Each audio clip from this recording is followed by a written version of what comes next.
Hello, welcome to this episode of the Way to Change podcast. In this episode, I interviewed a sister called Hannah Mama Skye. She's a mama and a doula, a birth activist, a healer, a womb healer in particular, and a retreat and ceremony holder, and just generally a wisdom keeper and an enthusiast of all things to do with the magic of the womb and the healing of the womb. So in this episode, we speak a lot about natural birthing. Hannah shares her own home birth story. And we also speak about some of the problems and the dangers that we see with the mainstream hospital birthing system. We speak a lot about the womb, our cycles, our blood rights, the magic of our blood, manifestation, and healing the womb. Hannah goes into depth into methods we can use to heal the womb, which are Yoni steaming and using Yoni crystal eggs. So thank you for tuning in. You can contact Hannah through Instagram and Facebook. Her website's currently being built, and I'll post all of her links below. I really recommend anyone who is stepping into this work or currently into this work or interested in this work, this anything to do with the womb and healing the womb and realizing the potent potential of this space, to contact Hannah with any questions, concerns, and if you would like a ceremony or a retreat, know that she is in the south of Spain doing her thing. So yeah, my thanks to Hannah and her work, and my thanks to every woman and every person who is stepping into and realizing and learning the power of this space and the importance of healing this womb space. And also, may we step into this power and this potential with humility and grace, patience and truth, and a desire to do this work and to bring up this power and this potential for the greater good.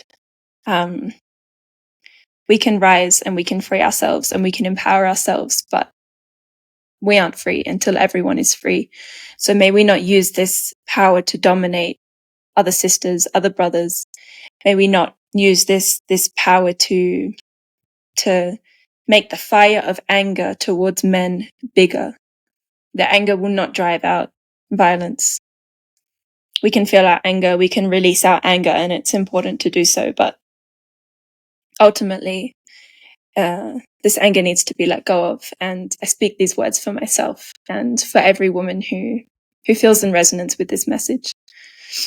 So once again, thank you to Hannah. Thank you for her work. And thank you for everyone doing this work, men and women, and learning about this space and the importance of this work. Thanks for tuning in. Yes, I hope you enjoy. Please feel free to reach out to myself or to Hannah. And yes, blessings to you.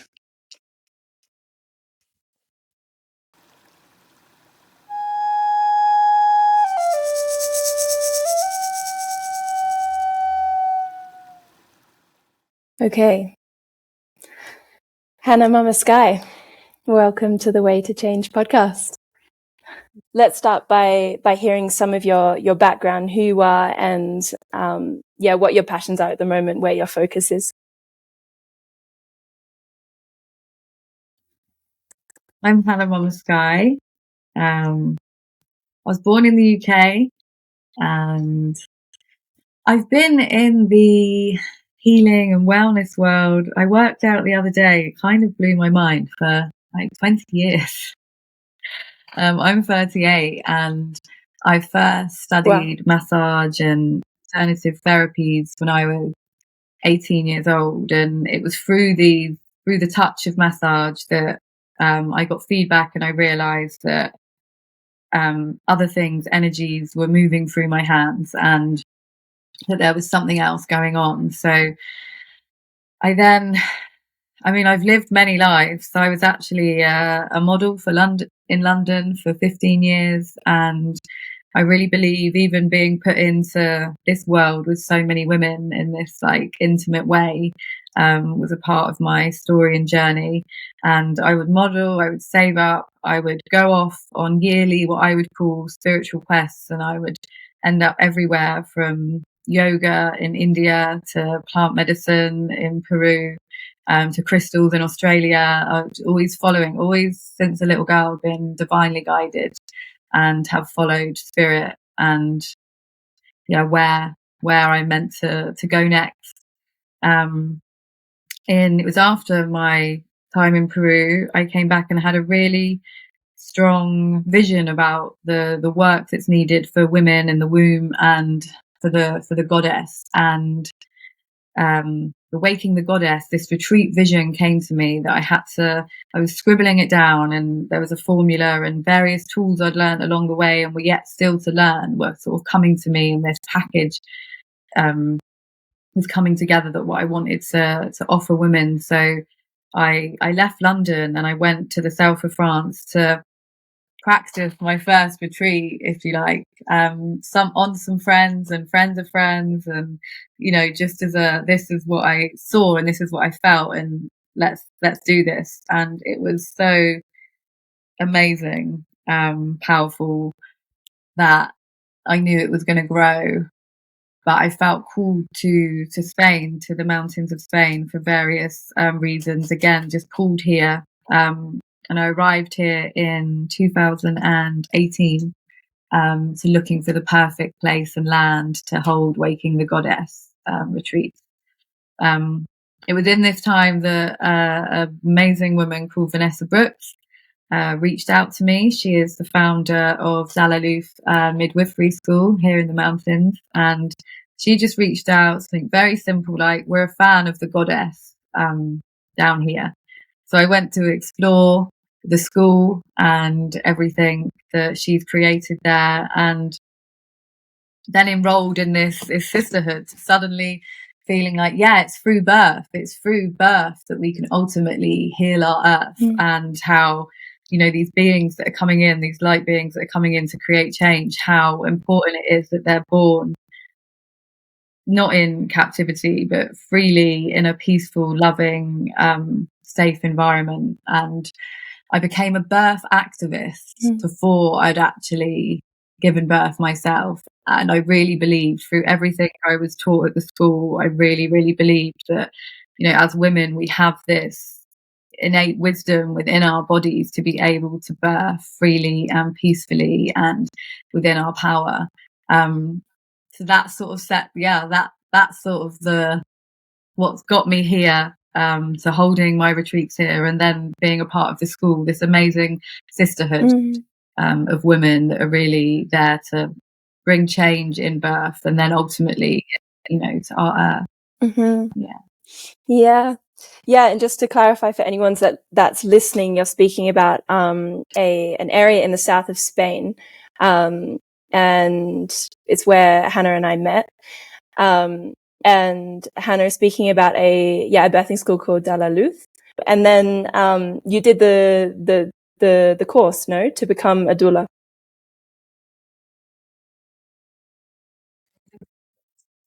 Did the course. It was nine months long, and it's really like a life school, like a women's mystery school. You learn so much about yourself and your sisters, and all the knowledge to support a woman in being able to birth her baby. Like, the big slogan of the school is every woman has the right to give birth wherever and with whomever she wants. And that's really powerful, and that's really breathes through the whole school and everything we're learning. It's so women have these tools to have these empowered birth experience, like outside of a system that is so corrupt and damaged, unfortunately. And there's so many women having unnecessarily traumatizing birth experiences out there.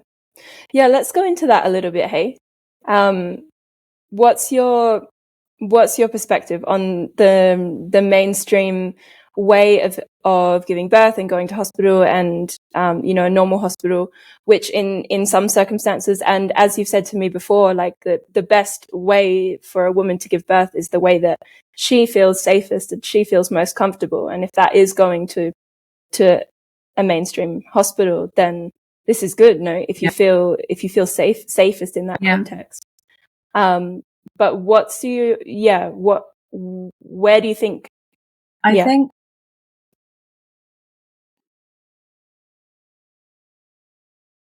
I think you've got to be pretty tough. And you definitely, you've got to know. I think you've really got to know yourself and trust your intuition above all else. So you can have an empowered hospital birth if you can say no to the interventions that they potentially might offer you. If you can stay in your power and that's where you feel safest, I do believe that you can. In a lot of cases where women don't necessarily have the knowledge or the support, they're very easily, I feel, coerced or persuaded into like fitting protocols and statistics. And every woman and her body and her baby is so different. You just can't it can't be that if your baby's not born at this time, it's got to be ready, that you then need to be induced or a cesarean. Like, it often starts this cascade of interventions, they call it. It could just start simply, with a sweep, though, being for me, say no to the sweep. Nobody touched me, nobody checked how dilated I was, nobody did anything to me. And I had a very special case. For me, I really felt I'd been this birth activist, and I really believed in this way of undisturbed birth. And I really wanted it for myself, and I trusted it more than anything. And I felt like it was a real, like, now's the time to walk your talk story. Like, you've been an activist against this, you believed in this, you've learned everything. Now it's your time to, bring this baby earthside in the way that you believe in your blood and bones. And I thought I was trusting in birth, giving birth at home, full term, with my Dalaluf team of support. But my waters actually broke 5 weeks early in the mountains here on our own, birth team far and wide. I felt like I was suddenly catapulted into a very different situation and stories, whereas I had to consider suddenly hospital, and I was just like, wow, no. It's still, even though I had to have these very delicate conversations surrounding it, I still at no point believed that I was going to hospital. Like, people would be like, have you got a bag packed? And I just remember, like, straight over my head, like, bag? There's no bag. It was very, I really, really had to dig deep and trust. And I had those conversations, but I really believed with everything that I had learned that at no point did I put myself or my baby, at risk. I really felt I trusted my intuition to the point that I knew my body. I could feel my baby moving. 'Cause this is a very rare case. They would have rushed me to hospital and C-sectioned me because my waters broke on the Monday and he wasn't born till the Thursday. So I had open waters for 4 days, and in hospital they won't allow you to have open waters for more than 24 hours because of risk of infection. I'd even planned in my head that if I did have to go to hospital, I would lie and say when my waters broke, because I didn't want their way, their system, their coercion. I really wanted him to be born how and when he wanted to be born. And the birth team came. We had Vanessa, Debs, Esther got on a plane in Holland, Hannah jumped, everyone really came to support me, in this story of being in that grey area of hospital or stay home. And I went down. Ness told me to go down to the river on the Tuesday, and I was in it. I was so already somewhere else, and I went down to the river, and I was having contractions. I was in labour, but not intense labour. And I sat on this little rock with my partner, and we really just sat there together, witnessing what was happening. And a dragonfly, this is a true story, a dragonfly, which has been a real, not only symbol to the other side for me, but a symbol since my grandmother had died, had always been with me on her anniversaries of death. And my link to the animal and insect kingdom is a special one. And this dragonfly came and actually landed on my vagina, directly its body with my pubic bone, and it began to do its little dance, almost like it was drinking my amniotic fluid, but the dragonfly is looking up at me, like its eyes are meeting my eyes, and it's here so perfectly. And we were just in awe. I was looking to my partner, to the dragonfly, and we were back to each other, and we were like, yeah, this is actually happening. Like, this is the biggest sign of my life, because it completely solidified the direction of my birth story, which was to stay in trust. When does a dragonfly land on you ever? Where dragonflies landed on the sacred portal of this divine child of light during his descent to earth, and the dragonfly is there with me, telling me, guiding me to stay in that trust, that he is going to be fine, he's going to be okay. Because we had to have chats around if he needed resuscitation. You know, we had those serious chats, but that was the sign to me. We did not talk about the hospital after this. We went back to the house. I told Ness that a dragonfly landed on my vagina and we're staying home, and she was like, of course it did, darling. You know, like, and then that we were just in the trust. I was just then in my labor, in the trust. This is where he wanted to be born. He wanted to be born in the water. He really deserved this peaceful, loving, calm. There was more dogs than people at my birth. We had 6 dogs. Like, it was the most magical journey, descent to the stars. It really, truly was such an empowered, incredible experience. And I pray for that for every woman that's birthed, every baby that's born, that they can have that arrival, that undisturbed arrival of entering in peace. And just for anyone who's listening that this area is maybe a bit foreign to them, what kind of can you shed a bit of like your perspective on what is actually not so great about the mainstream way of giving birth? I mean, like you said, these kind of this cascade of rushing a woman into emergency procedures when it's not necessary. This is one example, but just can you touch on a little bit on how the environment that surrounds a woman impacts the way that her body contracts and releases, and the way just how all of these things play? I think they say that you want to bring the environment that a baby comes out in is the environment that a baby went in, as in, like, the environment that you made that baby, in the sexual side of the lighting, the comfort, the oxytocin, that all of, you know, that you don't, when you're making love, you don't want bright lights on you, you don't want to be disturbed. And it's the same for when you know you're birthing. Like, the least you're disturbed, you know, the better. Like, in hospital environments, there can be the bright lights, the loud noises, the disruption, the questions, and it can often stop the natural flow of birth. Because if you imagine out in nature, in the wild, if an animal's giving birth, if a predator comes, then like the birth, the body stops, tenses, she closes up, it puts things to a halt. So that's when often, unfortunately, if something happens in a hospital that stops the birth, that's when they can want to try and hurry things back up again, and they might suggest certain interventions to hurry things back up again. But it's actually like, if she'd probably been left alone, and no one needed to check how dilated she was, really. Like, you don't, you can feel your baby, you can check in on the heart, but you don't need to be having these heart monitors connected up all the time necessarily, which is happening. I see happening more and more. And there's a lot of fear, I guess, in the hospital settings.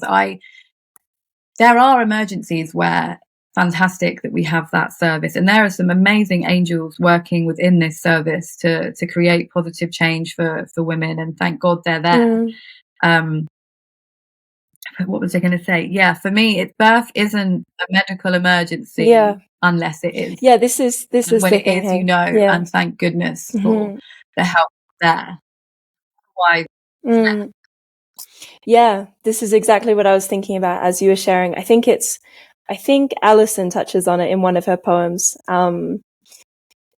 How I don't remember the exact words that she uses, but how has birthing become seen as a medical emergency, and been a woman being placed in an environment with fluorescent lighting and with people around her that she doesn't even know, and men around her that she doesn't even know, no touching and putting painkillers and all of this. And, you know, Alison speaks about that her second birth was orgasmic, you know, it just all of the framing around birth being, sure, I've never given birth, I'm sure it's very painful, you know, but like all of the framing around it is it's framed in a way to make a woman afraid of doing it. And this idea that an emergency team needs to be there at all times. And just with the bleed, as you know, like with experiencing a late bleed and things like this in the cycle, like it's all, so much of it is related to how relaxed the body is. And like you said, like it's not a medical emergency unless it is. And like you said, thank God they're there for situations where it is a medical emergency. And I think it's so important if a woman really feels safest to give birth in that environment, then more power to her, really. But I think it's really important to have these conversations about the environment that we're creating around a woman. Like, as she's giving birth, this fluorescent, cold, stressful environment is the opposite to what a woman's body needs to relax for the baby to pass through, no? Yeah.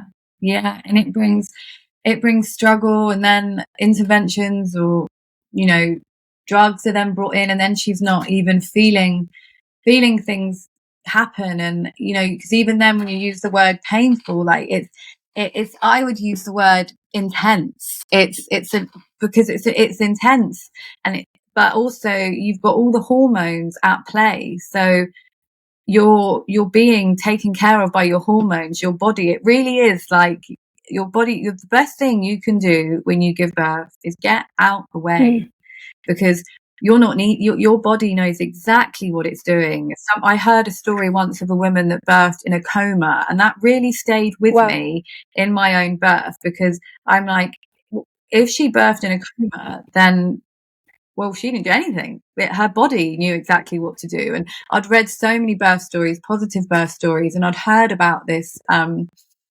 reflex, this natural, the fetal, I have to check that with my baby breastfeeding brain, like ejection reflex, where it's this natural thing where your uterus like pulls back like a catapult. And I felt this happen. I felt it pulling back. I was like, wow. And then pushing my baby down, and then it happened again, and pushing my baby down. I was like, wow, like our body's incredible. And I remember being told about the ring of fire and the crowning, and being like, wow. But again, this feeling, this sensation is so incredible, because it's the crowning. It's your baby is being crowned, in a way, being crowned earthside. Like, this baby is going through this sacred portal to be crowned on earth. And it's this split second of a sensation, and then your baby head is out, and then the rest of it is out, and then you have your baby in your arms. And it's so powerful to witness what our bodies are capable of when they are left alone, and when they are held and supported, and cacao and herbal tea and back and the water and all the beautiful things that you can put in place to offer a woman to feel where she's most safest and most comfortable. And for me, that was in the water. I always knew I would birth in water, because I'm the happiest when I'm in water. I feel the most relaxed in water, baths, rivers, everywhere it's the water. And I really believed that that's where I would birth, and that he was going to be a water babe. And what would you suggest to anyone who's listening, who may in the future be pregnant, or who are currently pregnant, or any men listening wanting to support their partners? What would you what would you recommend in the process of leading up to a birth in terms of preparation for a potential home birth, or in deciding where to give birth and how to give birth? Yeah, wow. I think I thought earlier when you said, because they say that your birth team should be the same people that you would go on a mushroom with, that you would embark on psychedelics with, or the original quote, I think, cracked me up, who you would take acid with. And that really stayed with me and made me laugh, because my birth team would definitely be the people I trip with for sure. And I think there's a lot in that, because it is a psychedelic journey. Giving birth Yeah. it's a trip. It's such a trip. There's so many moments that, remind you of an ayahuasca ceremony, like the silence and the sacredness and the feeling in the air that someone powerful coming. Yeah. And it really feels like that in moments. And for me, your body's doing it, but you're leaving your body, and you really feel like you're going to collect your baby from the stars. It's that powerful and that psychedelic, and you're so in that. So people that you're comfortable to witness you in that and to witness with. And I feel like if you can have doulas are incredible, because they support the birthing woman, the partner, and just hold the space, and especially after the birth also, and on the lead up, just to positive birth stories. Yeah. I was so protective of I didn't want any negative birth stories in my field. I didn't want to watch birth on the television. I didn't want to watch it in movies. I didn't want to see or hear any anything else that was going to sort of affect how I was tuning into how a birth would be. Having a doula and women and a midwife that you trust. But now it's gonna probably have to be like a radical midwife, and a midwife working outside of the system to support you. And a lot of women, Free Birth Society is an incredible podcast also, filled with positive free birth stories. Women are free birthing more and more and sharing their stories, and I just feel the more we share these stories and these birth stories, it's going to be inspiring to women, to be able to trust in their body to do the same. And find a doula and other people that have had home births, and that you can't, I had a home birth this so much earlier than, and called really, really, really, I feel, really to trust. Powerful. And to trust your intuition above all else. Like, I really knew he was coming, but I didn't know. Like, the day before my waters broke, I was saying to my partner, I was crying, saying, oh, we haven't got this and we haven't got that. And he was going to me, babe, we've got 6 weeks. And I was so... You were really big. I remember seeing you. I walked the dogs that day with a broomstick. I was ready. You were ready. Yeah. And my body was ready. But somewhere in my, you're only 34 weeks, 5 days. But also I do think there's some correlation with, I have very short cycles, very short menstrual cycles. Some women have very long cycles, and maybe they're carrying till like 43 weeks. But with my very short cycles, maybe this is why, in my family, my sister had 3 premature births also. And it kept coming to me that he would come early, but I kept telling myself, that's your sister's story. It doesn't necessarily mean it's going to be your story. But now looking back, I feel that I just actually know he was coming early. And I created a vision board the day before my waters broke, and even on there it says, my water babe is a blessing, happy birthday. Like, this was created the day before my waters broke. Like, so I knew, but my mind was telling me I was otherwise. Yeah.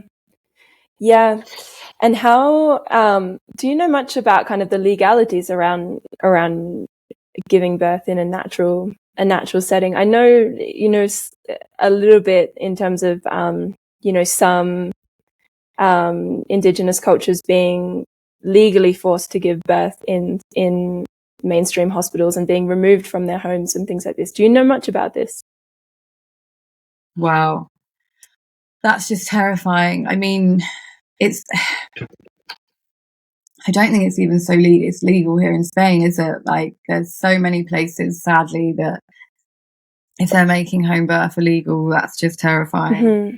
Yeah, that's terrifying. That's scary. It is the most natural act in the world, and to have that taken from women like forcibly would be just absolutely outrageous. It really is your right to birth your baby wherever and however you want. And wow, I mean, the school Dalla Luz and what Vanessa's doing, and Debs, and all the women there, it's really, really incredible. And every year a new sisterhood of women coming through and learning all this amazing knowledge to take out there to the world and support as many women as possible to birth in the way that I really feel, I know this is the right moment, but I feel like this Midwives of Old poem was completely like encapsulate birth. Yeah, please. Dalla Luz, because we mentioned earlier, it means to give birth, but it literally translates to give light.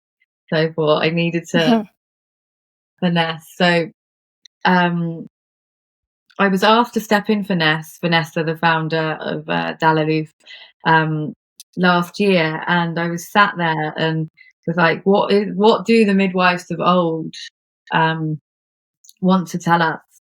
And so I feel like this poem really encapsulates birth and what it is to be a birth keeper. Oh, I can hear my baby. We got tears. Right. Let's see if this mama needs to fly. You can hear Midwives of Old. Yeah, it's okay. Papa's taking him up. What is it to be a birth keeper, a wisdom seeker? Channeling the midwives of old. It's their story that wants to be heard and told. Are we radical in our beliefs, or is it the system that continues to deceive and disempower women, leading to a cascade of interventions from the moment of conception? You were taught in your body not to trust, mainly by men in white coats with no cunts, to be blunt, with no compassion or tender touch, pushing you to birth your baby to fit protocols and lunch, having no clue of the environment a woman needs to birth, to heal the future of our Mother Earth. We were not born to birth in captivity, within time constraints and activity. We need to be held, heard, and seen, our intuition believed, undisturbed and not of this earth, because we're busy collecting our baby from the stars. You wouldn't try and stop a moving car, creating unnecessary trauma for all taking part, but mainly the mother, taking her power away in a way like no other. You motherfucker, literally. If the earth is our mother, wouldn't that make you my brother? How dare you imprint this pain on she, ushering the button for more pain relief, taking away her opportunity to feel what it is to be open and be free. Feel every natural motion of birth in its entirety, the intensely powerful experience that catapults you from princess to queen. You see, that's why they blindside thee. What would this world be if every woman birthed like me? At home, in the water, held by Mother Nature, the river, the dragonfly, my wolf and the trees, surrounded by wise women, not touching, but rooting for me, offering me water, cacao, and herbal tea. A gentle reminder to get back in my center. Every woman's birth is her and her baby's own adventure. And yes, I ate my own placenta and planted the rest in line where he was born. And now to this land my baby's soul is sworn. Remember, your Yoni is the rose, so protect her in birth, just like that form.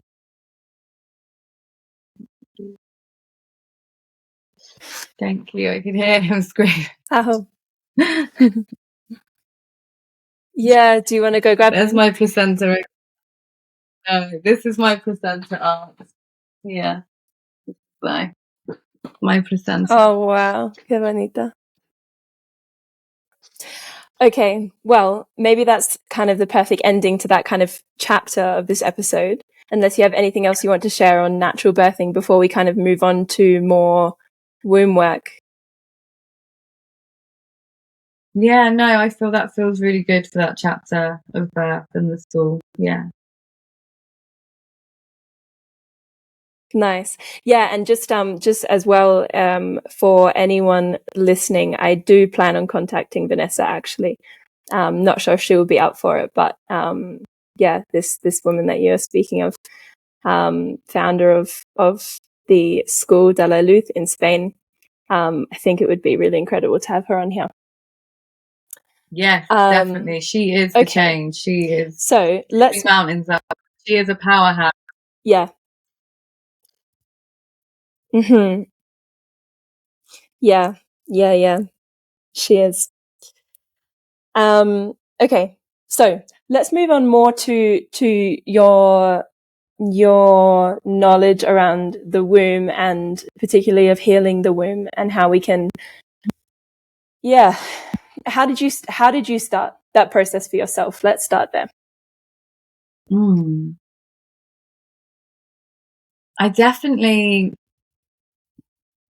as a young girl, felt more connected to this space, and suddenly I realized that I was in my 20s. I was doing my healing work and going on these quests and working with my hands, but I felt this block there, and I was on the contraceptive pill from about 14 years old to 26, 27 years old.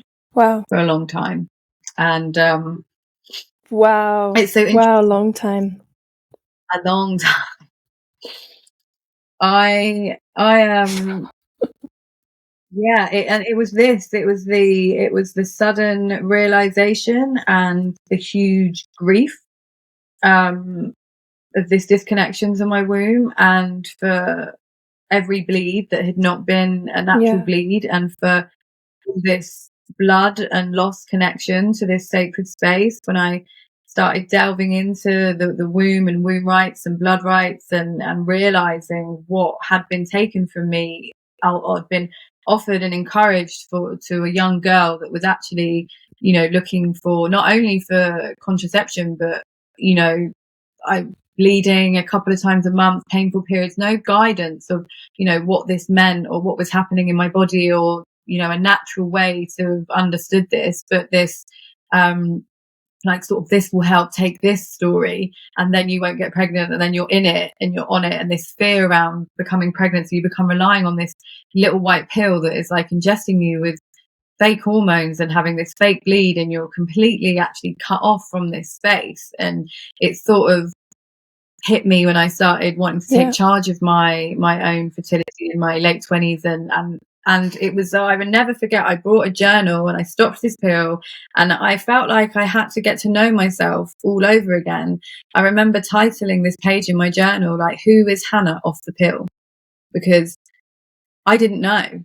I'd been on this thing for so many years, and I definitely saw aspects of myself, my personality and my character change. But you don't think, because you're not having any I wasn't having any physical side effects, I didn't realize, like, mentally what was happening for me. And I went on such a huge journey from stopping that last stupid little tablet.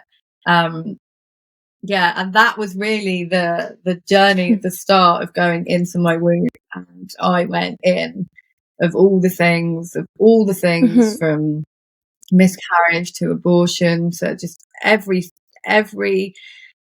that my womb could have gone through. I feel like we really went through together, and through these things and traumas and things that happened to me on the way of getting to know myself in my womb again, I found these different tools. And whether it be the Yoni, crystal eggs, or the Yoni steaming, was huge impacted my life in my womb hugely. That it's such a big part of the work that I offer today. And just reconnecting with her and getting to know her as this entity, and listening to her. And again, I really grieved. I really grieved coming off the pill. I really grieved all the bleeds that I hadn't had, because I'd been on this like fake hormone story. So stopping the pill, really, I'd say, was the beginning journey into that space, like truly, and getting to know who I was in my bleed, in my ovulation, and like realizing how we have this opportunity as women every month to shed, like the moon, like our menstrual cycle, mirroring the moon, and how that, like, I hadn't, and how much must have I have kept holding in my body, and how much did I have to let go of after all those years of not having that natural connection with my cycle. And just, it really like hit me like fix, really, to be honest. And I just went fully into, from plant medicine healing my wounds, to crystals, to the steaming, to the, having such a close relationship with her, and really listening to her, and really understanding what happens on the lead up to the bleed, and what we need, and during our bleed, and just how powerful this sacred bleed that runs through all of us is. So it was stopping the pill was the beginning of the journey.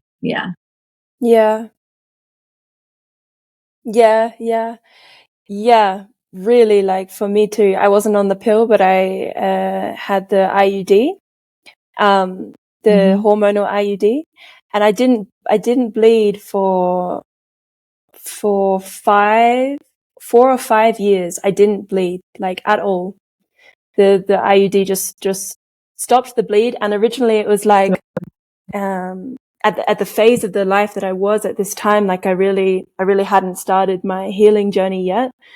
And I was also training a lot in martial arts. And so I was like, wow, no bleed. This is amazing, like. And in my first ayahuasca ceremony, like, after my first ayahuasca ceremony, I couldn't put my contact lenses in, and I didn't wear contact lenses since then. And I had to get the IUD out. Like, the two things that were kind of like fake, like on my body and in my body, I needed to get off and get out. And I took the IUD out, and that night was the full moon, and I bled for the first time in 4 or 5 years. It's like, straight away, as soon as I got it out, I had a full bleed, and it was so, so heavy and so strong. And it was like, okay, has this blood been inside me for 4 or 5 years? Like, all of this energy that I've needed to shed every month for 5 years has been kept inside my body. And I had been taught that this was good. And like you said, then going through that process of grief and realizing what had been taken from me. And it's, I feel it so strong in my body now, just even speaking about it. Also now at the moment bleeding, and you bleeding as well. And just feeling this, every month deepening the connection to the power in this cycle, and how this power is being taken away from women. The power that we feel in the days leading up to the bleed, like the magic, the energy is unbelievable. Like, it's, and the power of using the blood for manifestation, using the blood to feed trees, using the blood for magic, and then the creative energy during ovulation, like, this could be a whole episode of the podcast in itself. And it really this is being taken.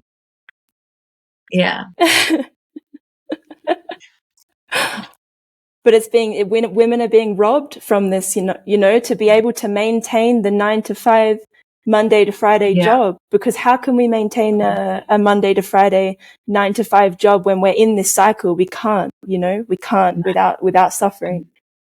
You're going to suffer, and you're going to explode. Like, it's not sustainable. And that's why so many women, like, have burnout. I had a woman stay with me recently, and I said to her, have your big bleed retreat. Like, in life, at least for one bleed, don't do anything. And, for the first time in all her years of bleeding, she didn't feel pain. We just took it slow, got her to get in the river, drink cacao, use the rose. And she was just absolutely blown away that she had no pain.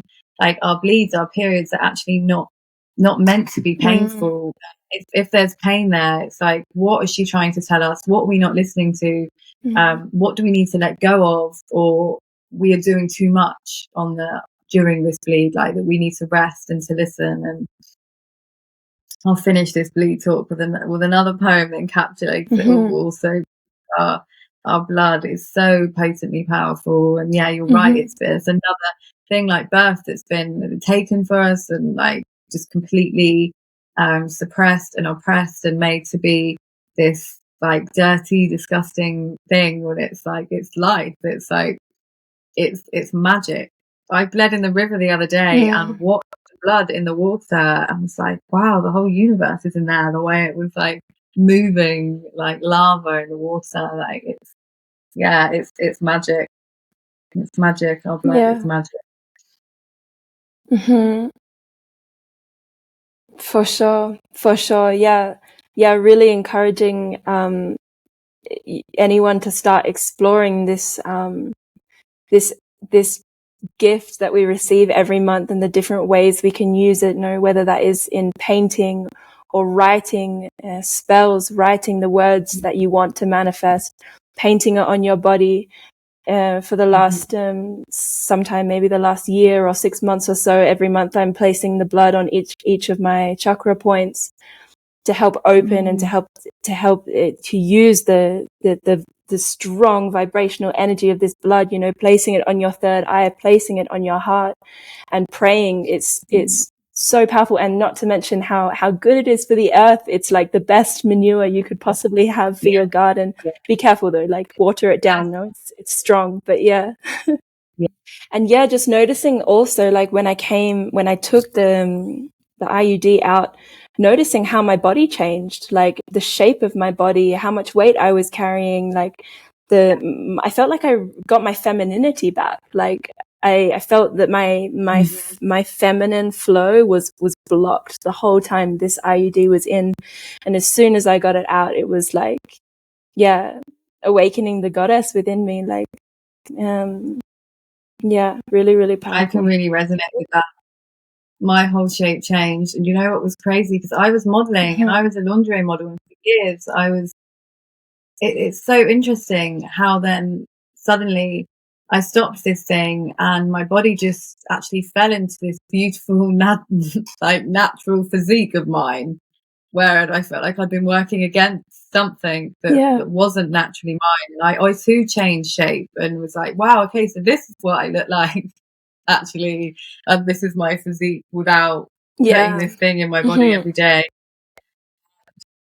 The fear that comes with stopping also, and then like the journey into tracking your cycles also, and then eventually being able to track your cycles so intently that it can be a natural contraceptive, but the fear that comes with that as well, because it's just so unknown to us. It's not, and it should be taught in schools to young girls. They should be tracking their cycles from young, knowing the power of their blood, being able to rest. Like, they shouldn't be going to school when they're bleeding, being able to rest, and on the lead up to their bleed, understanding that if they don't have that space, then they're likely to explode. And then the stigma of like, oh, crazy women, oh, you've on your period, this is bollocks that comes with it. It's like, because when you're bleeding is going to take no bullshit. She's just truth speaks fire. And up into her bleed, if she's not given the space to receive, then she's going to explode like Callie the Destroyer. And it's just understanding that. And okay, so you're ovulating now. Amazing.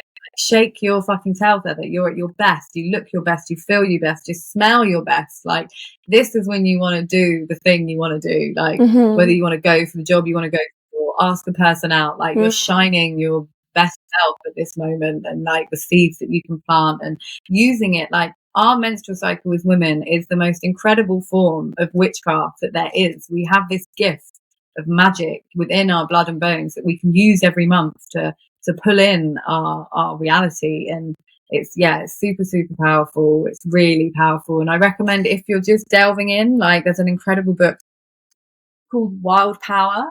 Don't think it's on my altar. It's not there. Yeah, but look it up. The amazing founders of the Red School have written this book called Wild Power. And also they've just released a new one called Wise Power for menopausal women, that again, like, it's again been pushed down by society as this like bollocks, but you're actually your most powerful, but if you've not, it really stems back to your menarche. And a big part of what we do on the retreat is, how was your first bleed received?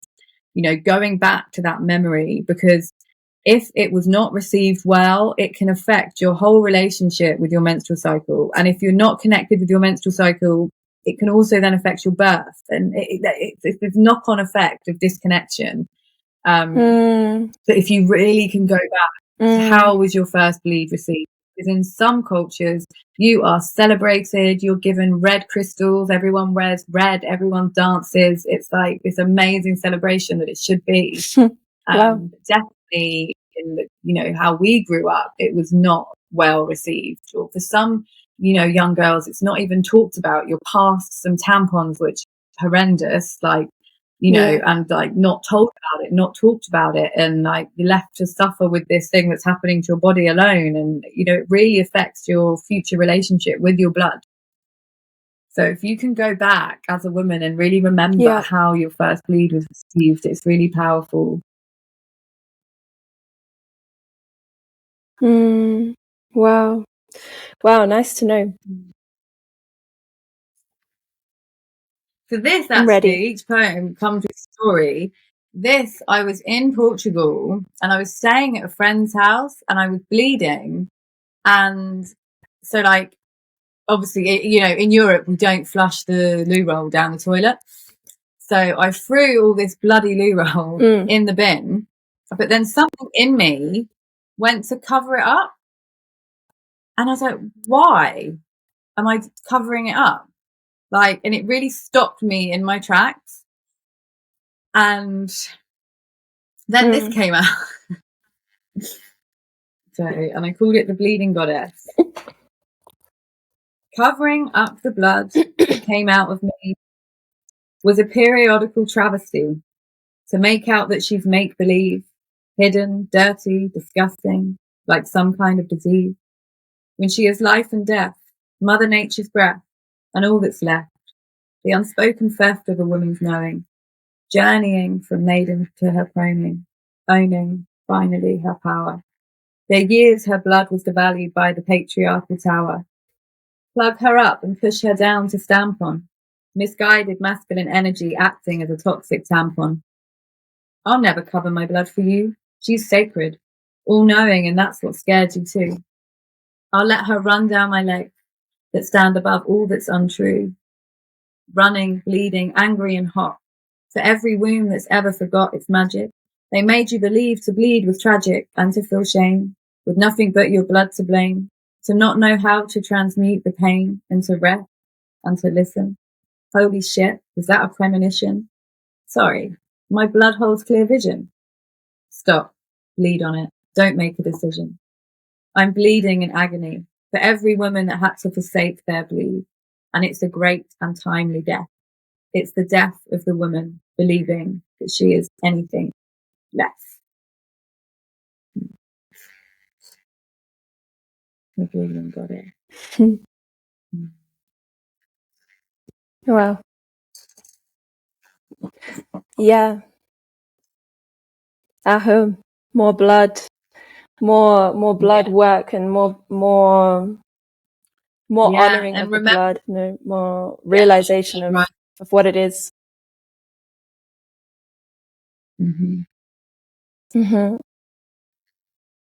See. Yeah, I was listening recently to a podcast of a woman that I'm following who's really deep in this work, and she was saying if this stuff is really new to you, you know, maybe it could seem like quite a lot, this idea of painting it on your face or putting it on your body or eating it even, or like painting with it or just using it in these ways. If these things seem like a lot, then just start by looking at it, you know, like it's become, like you said, with this quick instinctive desire to cover up your blood, like as if because we don't want to look at it, we don't want to smell it, we don't want to touch it, this idea that it's disgusting. So just to start by looking at it, know what color is it? How does it smell? Like, how does it appear to you? What is it telling you? Like, not just energetically, but about your physical health. You can tell so much about it from it. Yeah, it tells you so much. You know, and it should be the bright red blood that's flowing, and you know, if it's dark and if it's clotty, but like you say, she's spot on that just to look at it and to greet it with like positive acceptance that, she's here, like, yes, you're here, thank you, like, and to not, I imagine so often it's just like this, oh my God, like so many women dread their bleeds because of their disconnection with their womb space. And really it's just like I battle against this at home because people, the other generations are just like, oh, we bled and walked 10 miles and ran a marathon and got on with it. And it's like, great, but what might not be happening to you now if that hadn't been the case. I'm really for like support, resting and taking the space of being like, for me, I'm bleeding and breastfeeding this weekend, and I'm claiming that space. I'm doing this with you, but also, asking the papa to step in more than before because, you're bleeding and you're breastfeeding, so you're doubly giving, and that you do need to take more rest and that's a lot, yeah. own that rest. Yeah, and ask for support and help. And yes, women are amazing.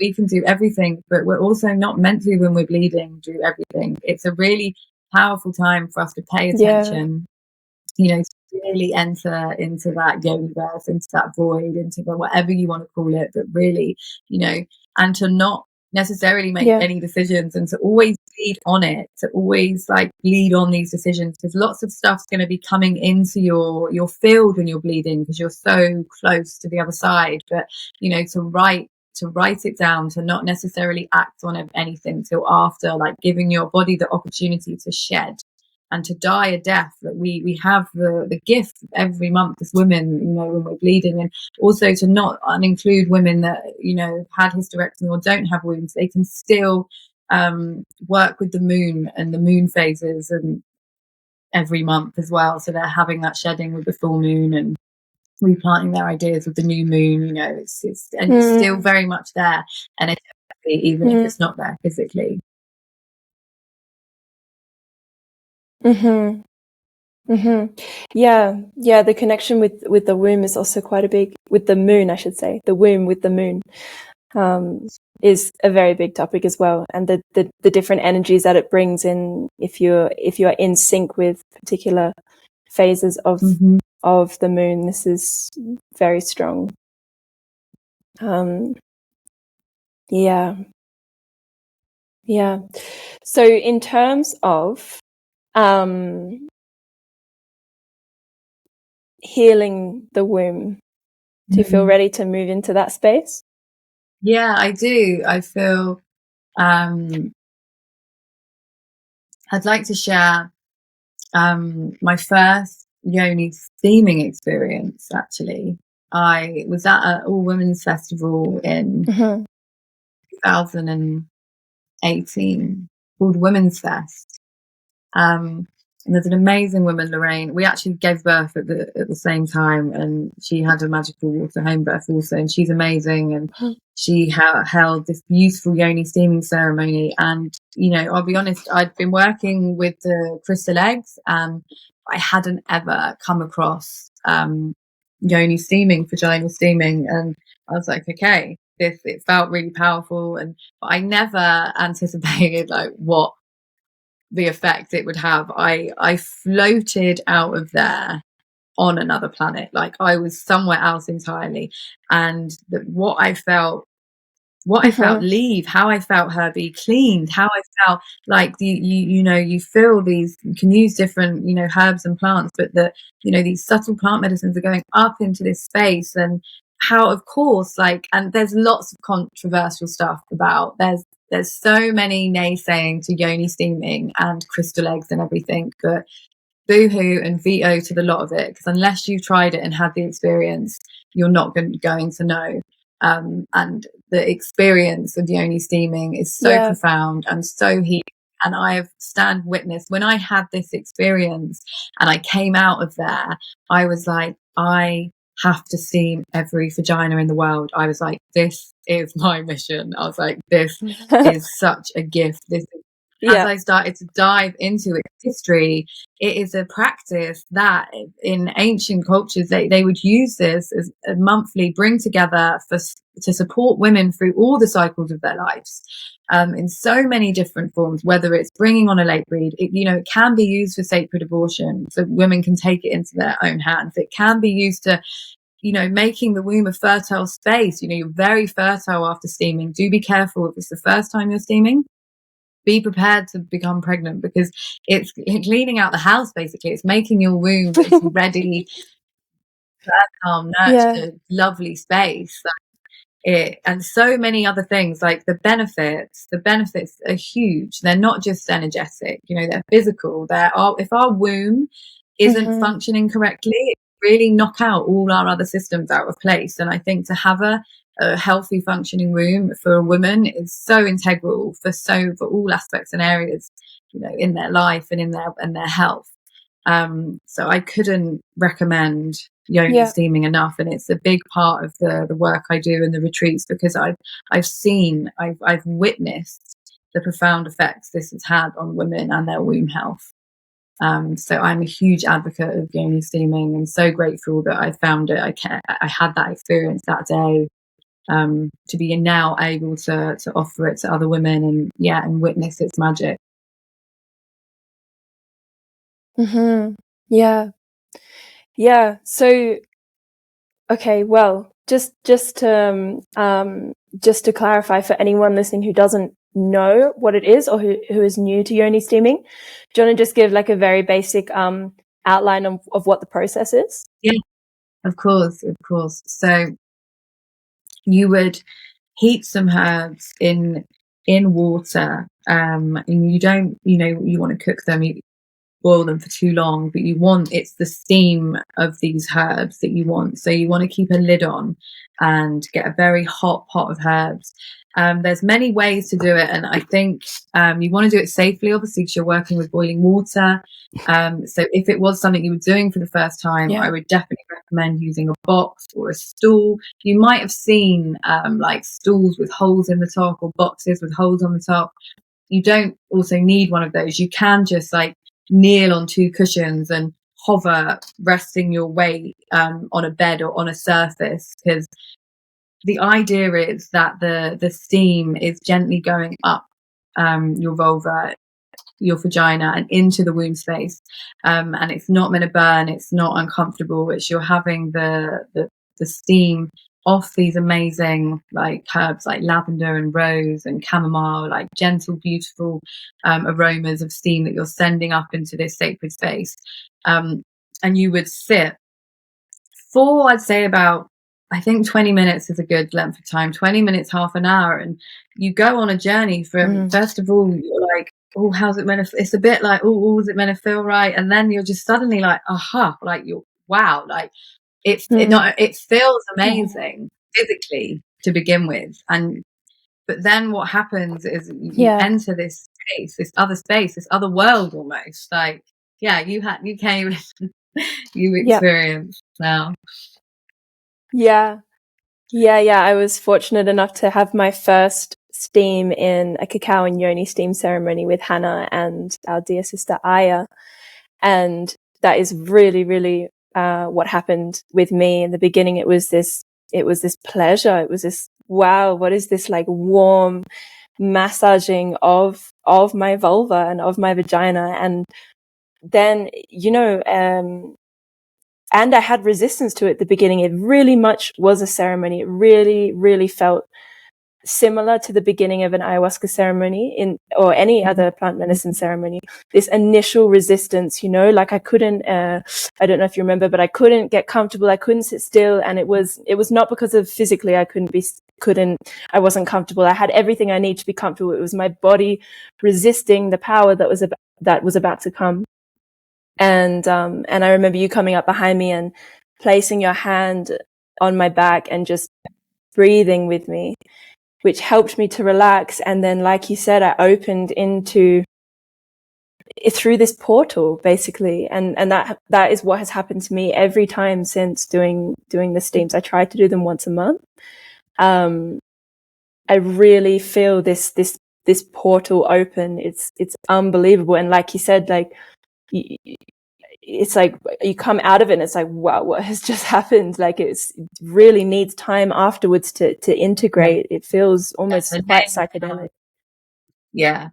And recommend laying down after, and a lot of the magic for some will even, as you say, like come after in the integration of just laying down and being witness to what's just happened, because you're still so much in that space. So I really recommend to even do it, you know, late before you go to bed, even, because you're just off into such just out it's space. the best sleep you will ever have. You'll have the best sleep of your life, and the dreams, you'll have the most telling magic dreams also. Yeah. I've got my book here, so I've got some of the benefits here that I thought might be useful. To reduce pain and bloating during menstruation. It helps to balance and regulate hormones, boost fertility. Yep. And that's not only for conception, but like the manifesting of new ideas. Again, it's really, powerful to steam for new ideas. It detoxes the womb and removes any toxins from the body. Old blood also, like you say, definitely recommend if you've been having a bit of a slow cycle and your blood's not come, like, you know, steaming can really bring your blood in, bring your blood down. It's very sensual. It really increases sensuality and sexuality because it brings life to this space that is so often can be through busy lives, like forgotten. And it is I know many women that have gone from steaming and go and self-pleasure because it is this, like, it brings this sexual aliveness to this space. Release stored emotions, trauma, and energetic stagnancy. You know, our womb's been through so many things. Maybe it's been raped, maybe we've lost a baby. And we store it, you know, all here, the guilt and the shame, it's stored here. Or even, you know, how many times have we raped ourselves from having sex with people that we haven't necessarily wanted to have sex with in our history, and we store it. And I think it's a real opportunity to just energetically clear out that space and bring it back to your space and your energy. And it's really powerful. It was my first healing experience that just inspired this. All the wombs of the world need to be steamed. It's really, really powerful, the witness. And is it it's at any stage of the cycle? No, even if you're bleeding you can steam? I wouldn't recommend if you were bleeding, because when we're bleeding, we're wanting the blood to come out and things to come out. So I feel if at the start, if your bleed's not coming, I would recommend it would then bring on your bleed, and then I would actually just bleed and let your body release all the blood, and then after bleeding it would be safe again to steam. I wouldn't always recommend if you are trying to be pregnant, to become pregnant, I wouldn't then recommend steaming until you know, because in the early stages, obviously the steam, it can be used in a strong way to abort. So I would be careful with when you steamed if you were hoping to become pregnant. But obviously also it makes it such a fertile space. So if you also want to bring life into the womb, I would definitely steam first and make a ceremony through steaming, and, you know, gifting this to your womb and calling your baby in to consciously conceive would be a beautiful to steam before. And after birth, it's just a beautiful healing postpartum when you feel, you know, ready. There are many times in the cycles of women's lives that I feel like steaming really has a place. And if you can steam with your sisters once a month, amazing. Or yourself. So it's also such a beautiful practice to have at home yourself. Even if you're like hovering over a kitchen, you can make a beautiful sacred space and have those 20 minutes, half an hour magic time with yourself in your womb space. And there's lots of information online in terms of what herbs to use for different purposes as well. Some are more stimulating, some are more cleansing, more powerfully cleansing, for trauma and things like this, and some are more gentle and loving, like rose. And Yeah. Yeah. So other processes that you would recommend for healing the womb?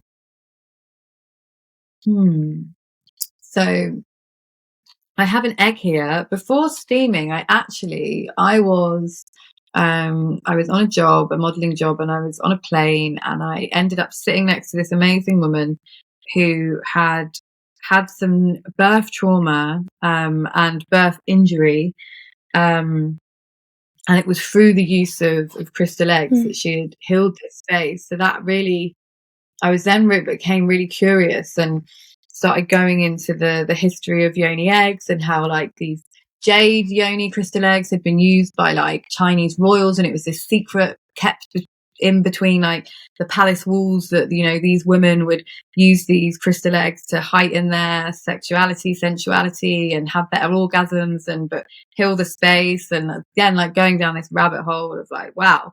And ordering myself a jade egg and being like, okay, let's see. And there's only a few. You see a lot of knockoff Yoni eggs of different crystals, but the only crystals that should ever go inside are, I would say, rose and jade.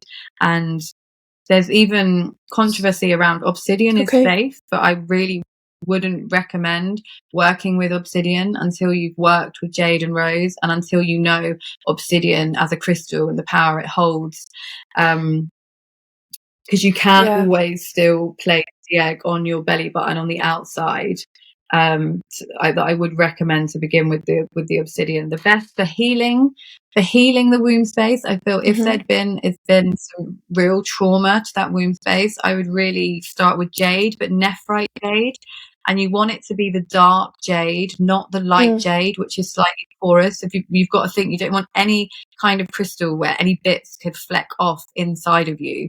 So it's really important that you have a good source. And if you're using jade, that it's nephrite jade and it's the dark jade, and you clean your crystal before and after.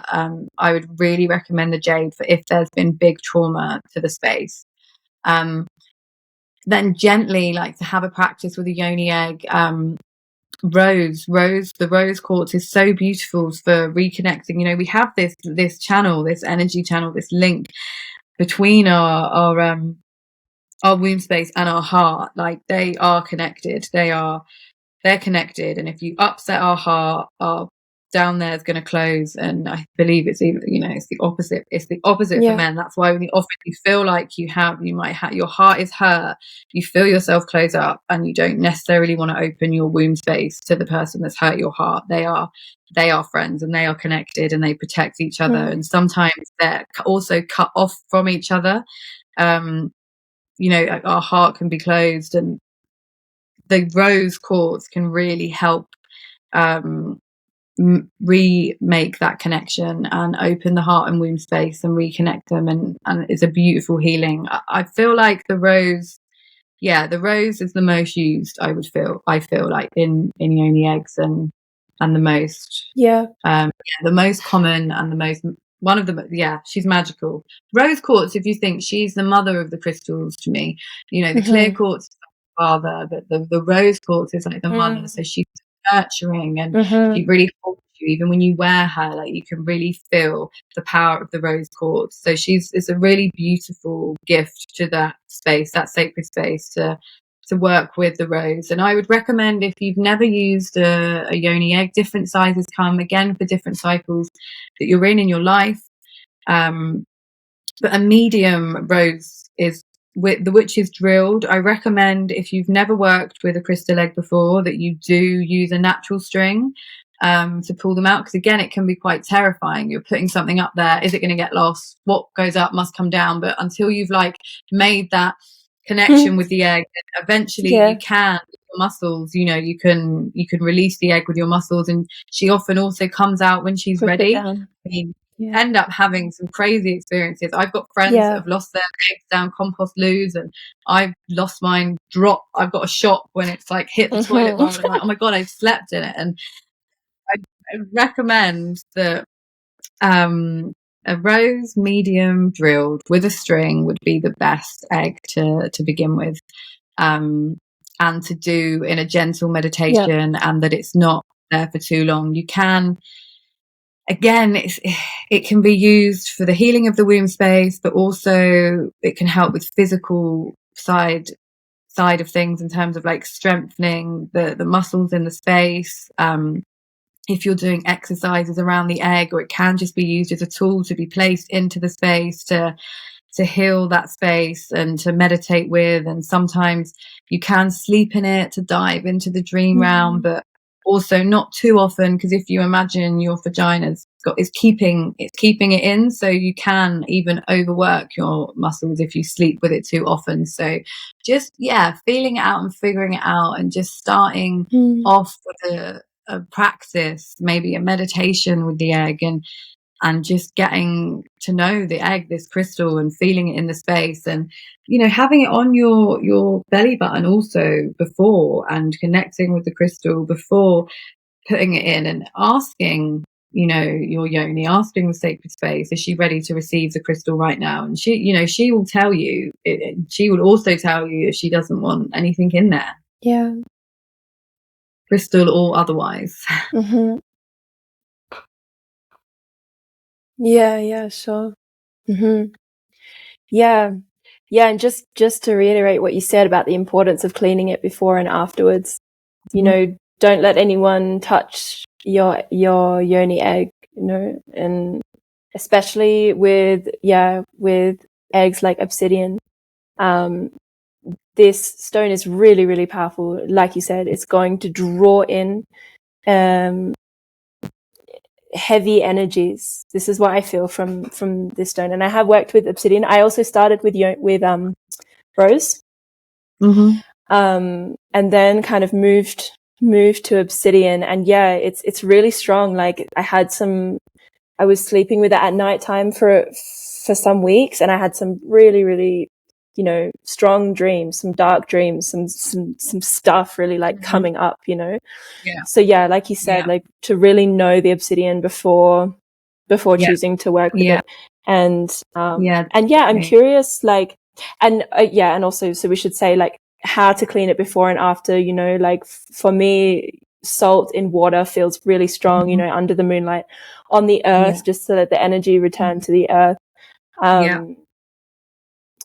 And to not let anyone touch it, and to not I also don't keep my yoni eggs like open on my altar. Like I always keep them like in a bag, or kind of covered, just if I'm having people round and things like this, like they're drawing energy in, and then you're wearing it inside of your body. So you just need to take a lot of care in terms of what you're inviting in.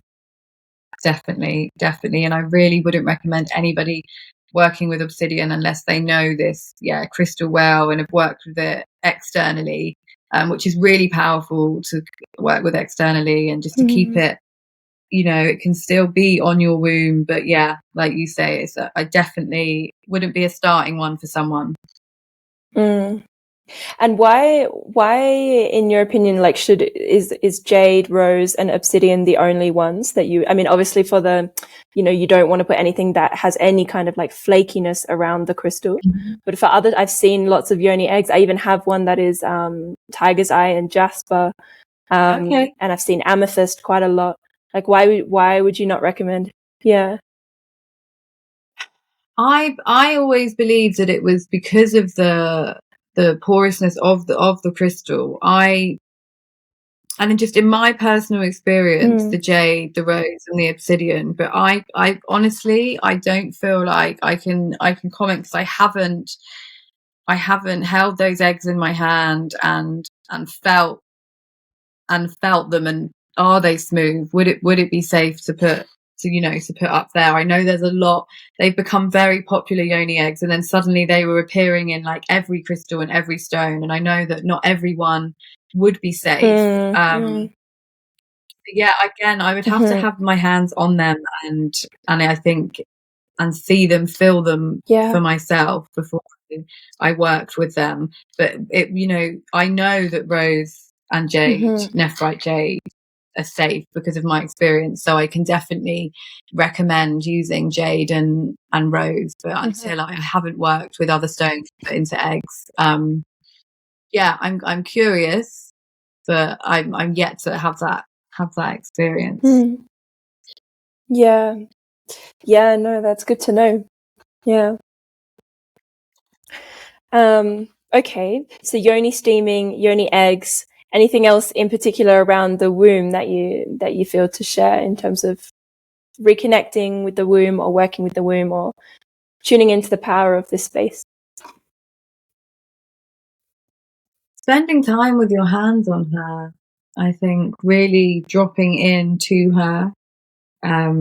Just how often do we ever just lay there and just have our hands on our womb and, asking her, how is she feeling? What does she want to tell us this month? What does she want to let go of? Like, especially if there's some pain surrounding your bleed, like what is it that you're holding on to, and protecting that space when you bleed. You can often, lots of cultures wear a scarf and tie it around the space to lift the womb slightly, but also to protect that space because we're so open. We're such an open channel. I have a faja, they call it here, and that's from Guatemala. And they would wear that around them when they bleed. Keeping the womb warm, especially after birth and during your bleed. A hot water bottle would be an amazing gift to the space. And just keeping it really warm, especially after birth, because if you think you've had the energy of the baby in there, and then once you give birth and baby's out, your womb can suddenly become very cold. Keeping your feet warm when you're bleeding, or it's not when your feet get cold, your womb gets cold, and she doesn't like it. So do keep your feet warm and your womb. It's really just nice, nurturing for her. And rose, like I often just get rose oil and like rub it on my womb, and just giving attention and beautiful things to this space that gives so much, that gives life, that gives us the opportunity to be in tune with the moon and in sync with the cycles of the earth. And just really, she is magic cauldron within us all. Yeah, and a center of really, really powerful manifestation. To open this chakra and to be connected with this area is your area of manifestation. One of the areas of manifestation and of creation. So on that, do you want to speak a little bit about some tips for manifestation and for creation and for bringing about what you're envisioning?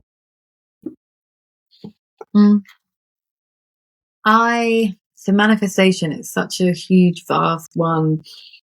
And it's something I've been doing ever since I was a little girl in so many ways. I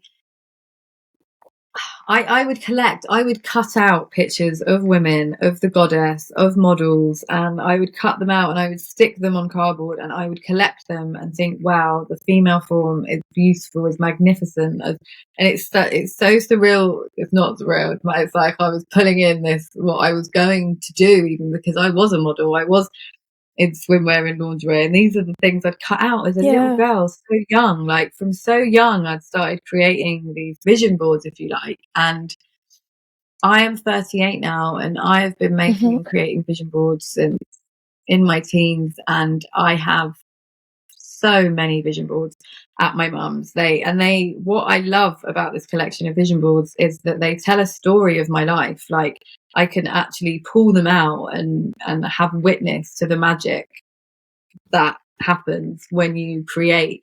And it's not just a case of, oh, I want this, I want that, and sticking it on a piece of cardboard and being like, this is coming into my life.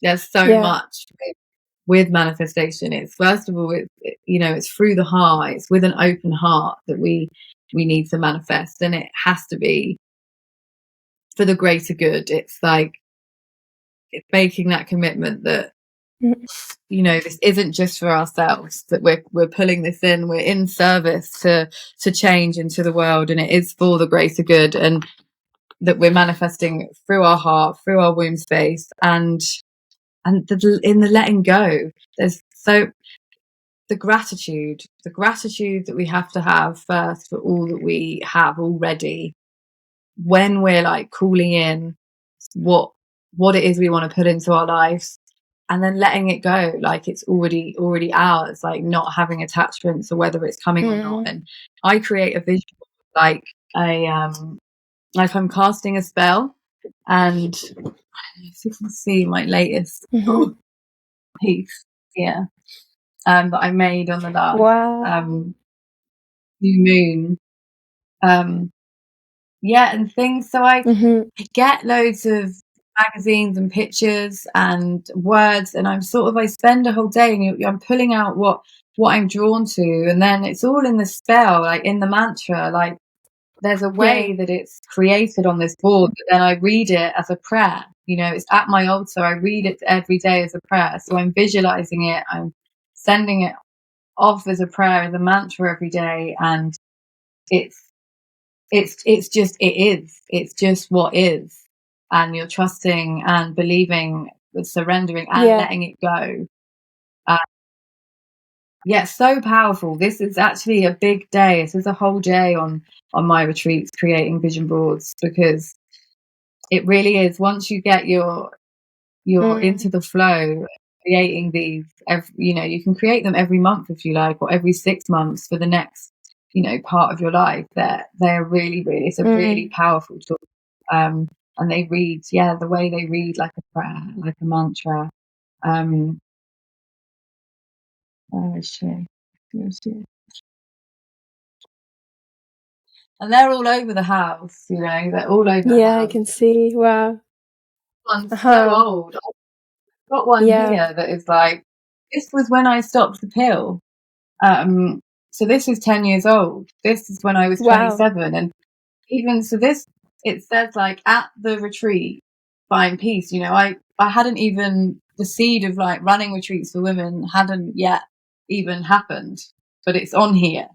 There's things on here that weren't on there that are now in my life, and this is 10 years old. So you can't put, there's no set time in the universe. You can't know. It could come in 10 minutes, 10 months, or 10 years. Like, but it's the absolute trust and surrender in letting go that it's meant for you. And if it's for the greater good, then the universe will weave it in a way into your hands. And I've really witnessed that, just even by looking at this, which is 10 years old, and my life now. It's it's like, wow. Powerful, really powerful. Super powerful. So basically placing, and it can be in any form. It doesn't need to be, cutting stuff from magazines is really great. I love this form, but it can also be just drawing, like the last one I created was just drawing and writing words, like energies that you want to invite into your life. And making it like a project, I almost feel like a little girl when I'm like creating a vision board. Like it's such a creative process, and like you said, I think it is such a big factor in then letting it go. Like we know that if we attach and hold and demand for something to happen, then you're essentially pushing it away. And to have this as kind of a visual reminder in your space, and also to combine it with blood as well, to paint blood onto the vision board as well. I also like doing this. You can create your own sigil, which is like a power symbol in your blood, and have it on the back. Like there's endless, having them when you in your sight when you wake up as well, like to read morning prayer, and you're just seeing it, it's in your vision. Even if you're not reading it, it's there because you're looking at it, it's there.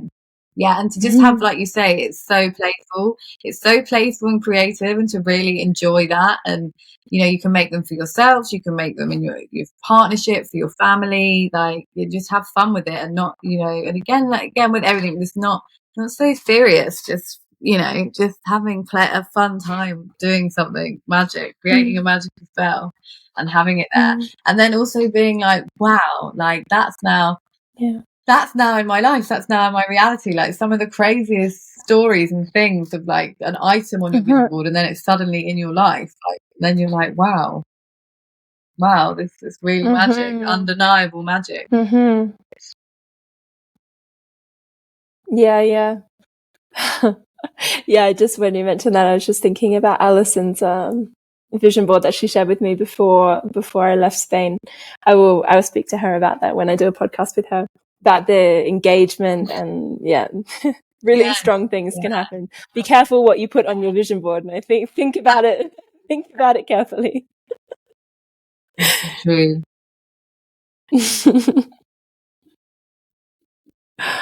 Yeah. Okay. Well, where are we at? I feel like we've covered everything that we were kind of envisioning. Is there anything that you feel we haven't touched on that you want to share? So it's still, I think we began this story, it always goes around. We began this story with the Waking the Goddess, which was a strong vision that came through after my time in Peru.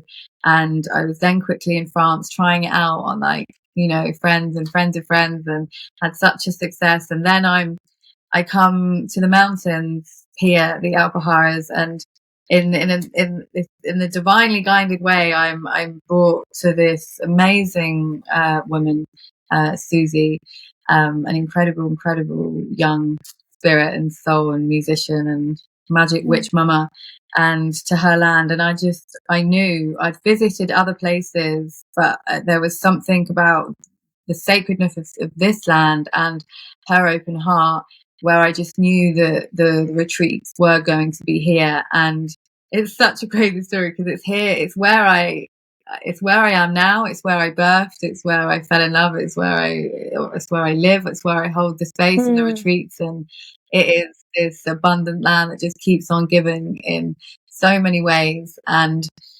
Waking the Goddess was here, with retreats running here. And then when I became pregnant, Waking the Witches, it came through with Emma Skye, through my womb, through my pregnancy. It was actually that it's not just waking the goddess, the vision of waking the world, this movement came through me. And it's not just the Waking the Goddess, it is the Waking the Witches, and it's the Waking the Midwives that we have coming next year, and it's the Waking the Burning Women that I'm working on. And I've also got a whole formula for the men of Waking the Warriors, but I need the men to run it. Like, I can't, but I have it there. They can tailor it to whatever they need, but something, you know, for the men. And it's ready to there's go. so many. It's ready to go. And now I've been connections, like timelines have collapsed and connections have opened up, and all this Egypt stuff's coming through me. And I'm like, okay, Waking the Priestess wants to be born in Egypt. And I'm like, wow, okay. Sometimes I really feel like this is out of my hands, and this is like coming through me of, you know, what can be offered to the world at this time of great change and its rebirth. And so Waking the World is a movement that encapsulates all these branches of these areas of the goddess, of the witches, of the midwives, of the burning women and the warriors, and, you know, a safe space where these gifted way showers are waking up and can be held through their journeys of their remembering. You know, that's ultimately what's happening. It's like, you know, no one's above anyone else. Also, they're just, maybe someone's just a little bit further on in their journey of remembering than you are, and the people that are a little bit further on in remembering can hold space for the others to remember and remember themselves on their, you know, on their journey back to wholeness. So then they can go and hold space for others that are on their journey to remembering. And this is how I feel that, you know, we're gonna change our world and rebirth our world into a space and place that, you know, we could all be proud of. And that is Waking the World. And so forever growing, forever coming through me, and just in awe of what I witness each time I just step into the space of and open myself up to be there for these people that have come, you know, for healing. And I'm just in awe every retreat, and so grateful to be to be doing this work and to be in service to women in this way, and I'm so grateful. And yeah, super grateful. And where can people find the information about this, about your retreats? I am, as we found out from tonight, a bit of a dinosaur when it comes to technology, and websites are being built, and birth with the help of you, Emma. But at the moment, Waking the Witches can be found on my Instagram, and yeah, it's that also, that side of things is going to stop holding me back. I'm going to step into my technological power and get it out into the world in a big way. We have the next Waking the Witches retreat is this Samhain, this Witches New Year. So in 3 weeks, I have 10 women, 10 witches flying in from all over Europe for us to gather together and Yoni steam and use the eggs and, you know, work with the earth and the elements. And yeah, I'm really excited for this next one. And next year we have the first ever Waking the Burning Women retreat, which is Waking the Witches, but the walking on hot coals with other magical elements tied in with this incredible woman, Olivia, who is the founder of Burning Women Festival. So we're collaborating for this Waking the Burning Women, and the witches will at the end walk over hot coals. And yeah, this is an experience I had this summer, and really another powerful, empowering tool to have in your self-belief. If you can walk over hot coals, you do have this rush of like, I can do anything.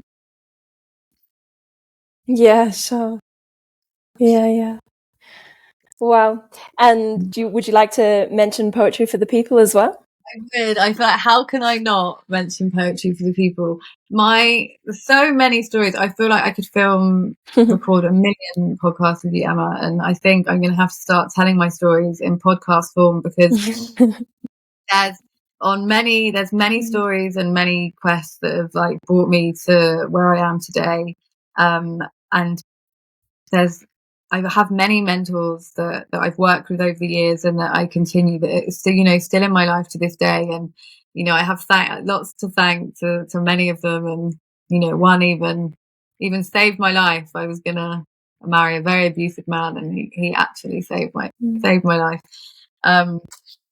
He told me years and years ago that, I needed to create a platform for poetry, and it was through poetry that a lot of my gifts and work were. Because these poems that come through, they come through, and they come through fast, and I open and they come through, and it's like a message. It's here you are, like this is for you. It's not mine to keep, and it's to be shared. And I think for a lot of poets and songwriters and things, this happens. It's like you open yourself up as a channel, it comes through, but it's not for us to keep it. It's to be put out into the world for the healing, for the healing of others. And I remember being told that this platform for poetry, and I was just still writing. And Alison, a dear witch sister of mine, soul siren sister and best friend, you're going to have her on here, and she is a force to be reckoned with, and a firecracker and rapper extraordinaire. Adore her. She's we gem. just one day got it was her. Yeah, she is a special one. And we just knew we had to do something with poetry. And I told her what this person had said about creating a platform, and we were like, we have to create this poetry platform for change. And this is poetry for the people. I'd followed and loved Medicine for the People's music, and I was really inspired by this, of like, well, poetry for the people, this is poetry for the people. These are poetry, prayers, and our words create worlds, and there has to be a space for people to come together and share their gifts and light, but also their transmissions, their activations, their ricocheting out into the world. And I have been in awe. The first Poetry for People we did 4 days before my waters broke. I was so heavily pregnant, but this Wow. so wanted to be birthed. And, you know, Emrys is 2 now. So we're 2 years into the journey of Poetry for the People and how it's worked and weaved its way around the Alpujarras. And like, you've seen it go. Like, this is a movement moving on its own. Again, like, I feel like I'm a guardian of this movement, but it's not me. It's happening outside of me. It's like, it has a life of its own. Yeah, I'm a guardian of the space, of the platform, but it's like, these people are being called to this space to share their gifts and their words. And Emma is one of Poetry for the People's most treasured poets. She really lights up the space with her work and words. And, you know, we're really going to miss not having you here for the next Poetry for the People. She really, you know, that is a big gift of yours. Yeah. Yeah, it really is. It's a magical platform, really. And speaking for myself and for others, you know, Rosanna also has shared so much with me, you know, this platform to give this space for people who have magic with their words, who have truth in their words. And really every event is filled with so much magic. And yeah, I look forward to speaking to Alison as well on here to dive deeply into that as well. Is there a space? Okay, so you're on Instagram. People can find you on Instagram. I'll put that in the show notes below. I'll link how people can contact you. Hannah Mama Skye on Instagram. And is there anywhere else? You know, can people find, is there any, or maybe this is secretive, I'm not sure. Is there any like ideas of getting Poetry for the People out there? I know there was talk at some point or something, or is that a bit under the wraps at the moment? Yeah, we are creating a Poetry for the People website. That is being built. We've called in people to help with that one. We have a Poetry for the People on Telegram, but currently a website is being created because it's moving and it's becoming, you know, bigger than us, and we want to travel with it and we want to make it available for a wider audience. So watch this space for Poetry for the People. Listen out for Poetry for the People. It's gonna be a big one, I feel. Yeah, amazing. And if anyone's interested in your retreats, we'll link all of your contact information below in the show notes. Any last words? I love you. Thank you for doing this. You're amazing and inspiring, and it's so important to get words and gifts and wisdom out there. So yes, babe. I could chat to you all night for hours. There's many topics, and I feel like I'll be back. And just thank you. And anyone hearing this, anything that anyone wants to know, whether that's about birth or blood or poetry or retreats, like really, I'm here. Like I'm here. I'm in service. Please get in touch with me. Yeah, you are here and you're doing really powerful work. So thank you. Thanks for your words. Thanks for your wisdom, and see, aho.